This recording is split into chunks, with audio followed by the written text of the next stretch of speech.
Wireless year ఫోన్స్ని ఎక్కువగా use చేస్తున్నారా? అయితే మీరు రిస్క్లో ఉన్నారు. మీకు తెలుసా, వైర్లెస్ ఇయర్ ఫోన్స్ ఎక్కువగా రేడియేషన్ని విడుదల చేస్తాయి.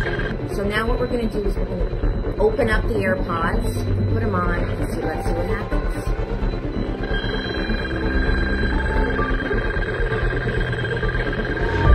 ఈ రేడియేషన్కి మన బ్రెయిన్ ఎక్కువసేపు ఎక్స్పోజ్ అయితే క్యాన్సర్ వచ్చే అవకాశం ఉంది.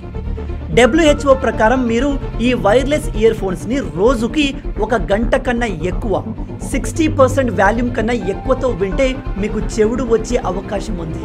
అందుకే ఒకవేళ మీరు వైర్లెస్ ఇయర్ ఫోన్స్ని రోజు యూజ్ చేస్తుంటే గంట కన్నా ఎక్కువ యూజ్ చేయకండి. అది మీ బ్రెయిన్ని, హియరింగ్ పవర్ని డ్యామేజ్ చేస్తుంది.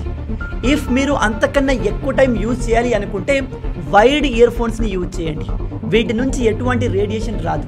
దీన్ని మీరు ఎంతసేపు అయినా యూజ్ చేయొచ్చు. కన్క్లూజన్ ఏమిటంటే వైర్లెస్ ఇయర్ ఫోన్స్ కంటే వైర్డ్ ఇయర్ ఫోన్స్ 100% సేఫ్. అందుకే చాలామంది సెలబ్రిటీలు ఇప్పుడు మెల్లమెల్లగా మళ్ళీ వైర్డ్ ఇయర్ ఫోన్స్కి షిఫ్ట్ అవుతున్నారు.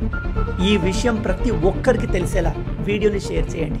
ఇలాంటి అమేజింగ్ ఫ్యాక్ట్స్ కోసం లైక్ అండ్ సబ్స్క్రైబ్.